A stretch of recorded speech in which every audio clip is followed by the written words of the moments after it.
100,000 keyed-up spectators pack Wembley Stadium for the first post-war cup final. Charlton Athletic, their first final, and Derby County, their fourth. The King and Queen are here with Princess Elizabeth and the Earl of Athlone, and the crowd roars as His Majesty greets the teams before the kick-off. Derby, in black shorts and led by Nicholas, have a scoring record of 33 against 7 and mean to reproduce the form that beat Birmingham soundly in the semi-final replay. Charlton, in white shorts and led by Welsh, might be excused cup final nerves, but they've a brilliant record to encourage them. Charlton win the toss and the game is on. Right from the start, the attack swings from side to side without let-up.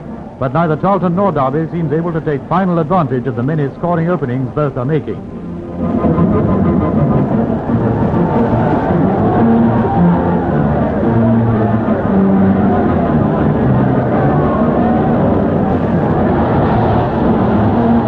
Since there's no score at half-time, and since in a brief newsreel we can only show you the highlights, let's get into the second half when things do happen eventually.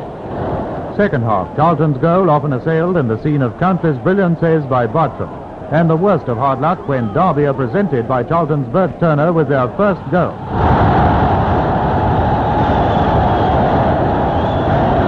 But within less than a minute, Charlton brings up the attack, and Bert Turner from a free kick is presented with a goal of his own by a Derby defender, 1-1. At 90 minutes, still 1-1, and so extra time, in which Derby prove themselves the stayers. Doherty, always prominent, defeats miraculous Bartram and scores.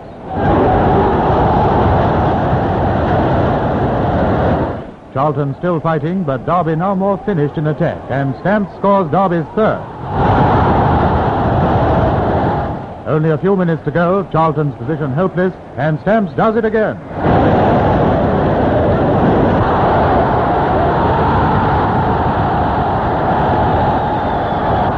Derby 4, Charlton 1. That's what extra time can do. And a proud and breathless Jack Nicholas receives the treasured cup from the King. Without doubt, Derby County have earned their winners' medals. They've played fast, open football in a game that's historic, for its 2 fluke goals, even a burst ball, and the first real Wembley for years. Charlton have earned their finalist medals, and goalie Bartram should have a special one to himself, a grand side. But this time it's Derby County.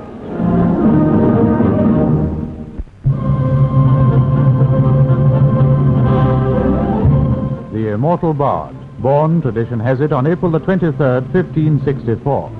Not only in his memorial theatre is honor done him, his anniversary is celebrated by procession to his birthplace and his grave, and Stratford-on-Avon in 1946 bedecks herself in the flags of the United Nations in salute to the freedom the nations fought for and William Shakespeare wrote for centuries ago.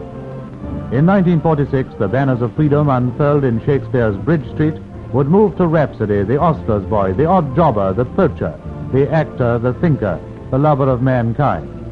From Shakespeare's birthplace to the church, from the church to his grave, the procession of remembrance goes, and Stratford's greatest son receives the homage of the world.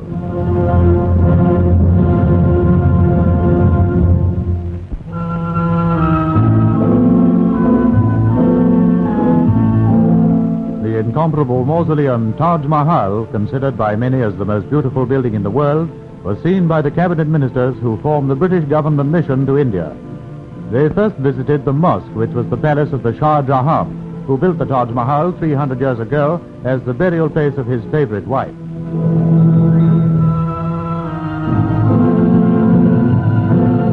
Before entering the mausoleum, the ministers put shoes of canvas over their ordinary footwear. By Mohammedan belief, leather in direct contact with the floor would profane the building. 20,000 of the finest craftsmen in Asia were brought to Agra to build the white marble tomb, which is among the glories of the world.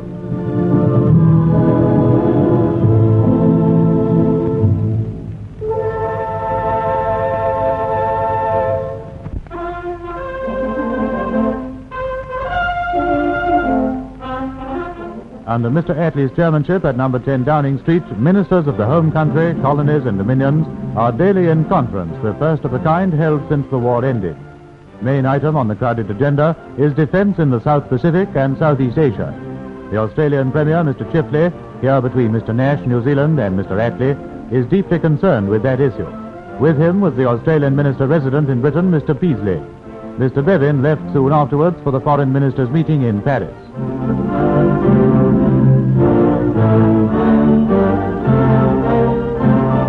Also with Mr. Chifley was the Australian Minister for External Affairs, Dr. Everett.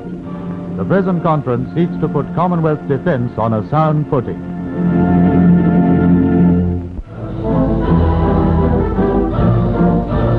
Under the Olympic flag, 800 Indian athletes paraded Bangalore's famous stadium for the opening of the 12th All India Olympic Games.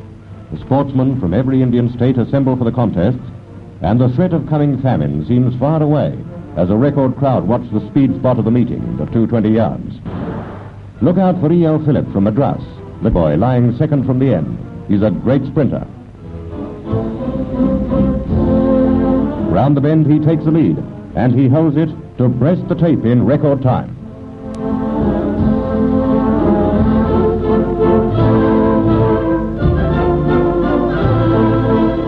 Carrying a man-sized share of the program is champion weightlifter Raj Gopal of Mysore. If you're looking for muscle, he's got a few to spare. Carry a bag, sir. Alongside the Maharaja of Mysore, Lord Wavell watches India's marathon ace Abu Naga, 67 years old, and still confounding the critics by finishing a 26-mile race under his own steam.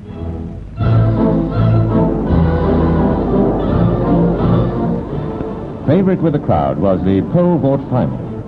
The tough jumps knocked out one competitor after another, but Bantar Singh of Patiala cleared 11 foot 6 inches to come down a winner. Rounding off the games with their pole vault victory, the Patiala team go home with the Olympic trophy.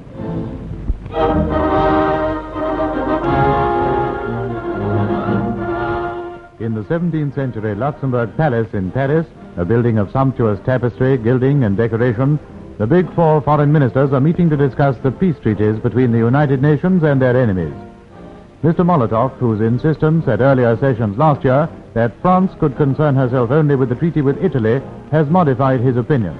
And he, Mr. Bevin and Mr. Burns are now to be joined in discussions, though not in voting, by Monsieur Bidault.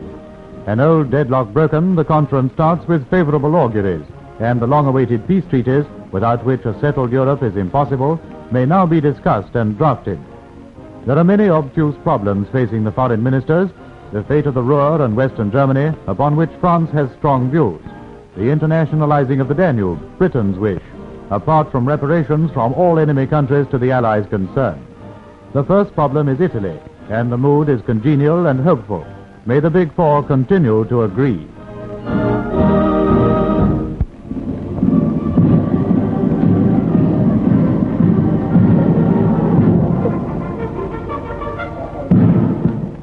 At Windsor Castle, Boy Scouts, Rovers, Sea Scouts, Air Scouts, 1,000 scouts from all parts of the country with colors flying salute the King.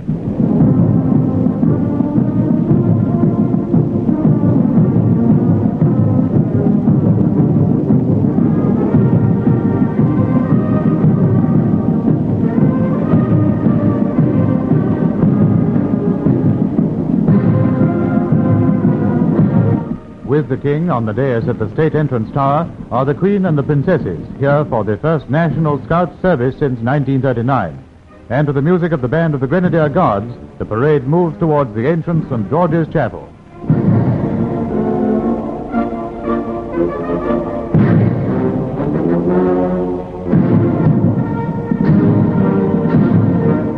Among these picked youngsters are wearers of the Bronze Cross, the highest Scout decoration, with its red ribbon, the Silver Cross with blue ribbon, and most of them bear the red and gold crown, proud sign of a King's Scout. Unkind weather cannot dim the cheerful color of shorts and shirts, kilts and sweaters, scarves and badges, nor difficulties defeat the inward spirit of truth, thoroughness and humanity to which the Scouts have dedicated themselves.